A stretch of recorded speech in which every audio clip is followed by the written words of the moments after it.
여러분 안녕하십니까? 계속해서 뉴스데스크 제주입니다. 광복절을 하루 앞둔 일요일인 오늘 제주지방은 동부의 폭염경보, 산간을 제외한 나머지 지역에 폭염주의보가 발효 중인 가운데 무더위가 이어졌습니다. 낮 최고 기온은 성산읍이 34.7도까지 오른 것을 비롯해 제주시 33.9도, 서귀포 32도를 기록했고 밤에도 25도를 웃도는 열대야가 이어지겠습니다. 광복절인 내일은 구름 많고 한낮 기온은 32도에서 33도로 오늘과 비슷하겠습니다. 중국 양쯔강에서 흘러들어온 저염분수가 제주 서부 해역으로 유입되고 있다는 보도 전해드렸는데요. 여기에다 폭염으로 인한 고수온 현상으로 일부 지역에서는 어장 피해도 나타나고 있어 우려가 커지고 있습니다. 권혁태 기자가 보도합니다. 겉보기엔 평온한 바다. 하지만 속사정은 다릅니다. 다이버와 해녀들이 연안어장에 들어가 조사를 시작하자 폐사한 소라가 곳곳에서 발견됩니다. 그나마 살아남은 것들도 손을 대자마자 바위에서 떨어져 나옵니다. 표층 해수 온도는 이미 소라와 전복 등이 견디기 힘든 30도에 육박하고 있기 때문입니다.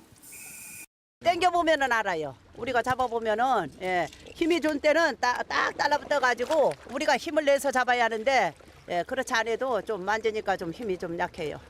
또 중국에서 발생한 저염분수도 제주 연안해역까지 영향을 주기 시작한 것으로 추정됩니다. 제주도 해양수산연구원이 긴급 조사에 들어간 3개 지점 가운데 서귀포시 대정읍 지역 피해가 가장 심했고 안덕면과 제주시 한경면 지역은 상대적으로 피해가 덜한 것으로 나타났습니다.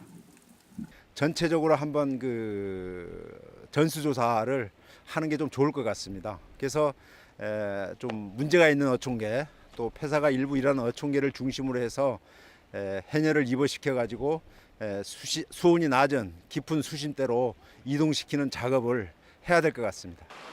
기록적인 폭염에다 중국발 저염분수의 유입으로 제주 바다가 또 한 번 커다란 피해를 입지 않을지 우려가 확산되고 있습니다. MBC 뉴스 권혁태입니다.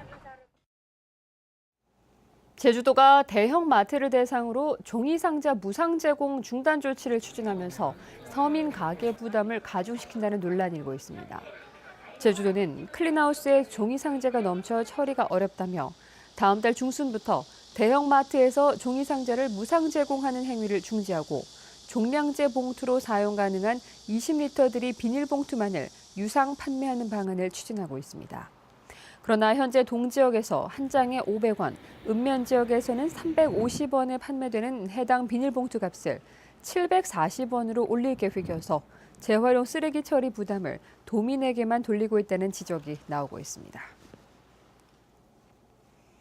여름 피서철 제주공항의 항공기 운항은 토요일이 가장 많고 오후 8시 때에 집중된 것으로 나타났습니다. 제주공항공사에 따르면 지난달 제주공항의 출도착 항공기는 15,000여 편으로 이 가운데 토요일이 16%로 가장 많고 일요일과 금요일이 뒤를 이었습니다.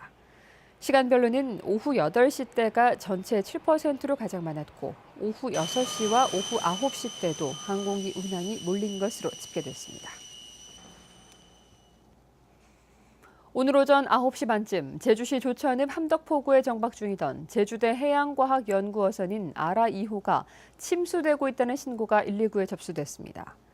해경과 소방당국은 현장에 도착해 선박 후미에 들어온 바닷물을 빼내고 기름통을 제거하는 등 안전 조치하고 관계자 등을 상대로 정확한 침수 원인을 조사하고 있습니다. 어젯밤 11시 50분쯤 제주시 삼양동 방파제에서 58살 고모 씨가 술을 마신 채 방파제 위를 걷다 테트라포드 아래로 떨어졌습니다. 고 씨는 행인의 신고를 받고 출동한 해경에 구조돼 제주시 내 병원으로 옮겨졌으며 생명에는 지장이 없는 것으로 전해졌습니다. 제주 지역 119의 5분 이내 현장 도착률이 37%에 불과한 것으로 나타났습니다. 제주도 소방안전본부에 따르면 올해 상반기 구조활동 3천여 건 가운데 5분 이내 현장에 도착한 건수는 1,100여 건으로 전체 출동 건수의 37%에 그쳤습니다. 이는 지난해의 38.6%에 비해서도 1.6%포인트 감소한 것입니다. 뉴스데스크 제주였습니다. 여러분 고맙습니다.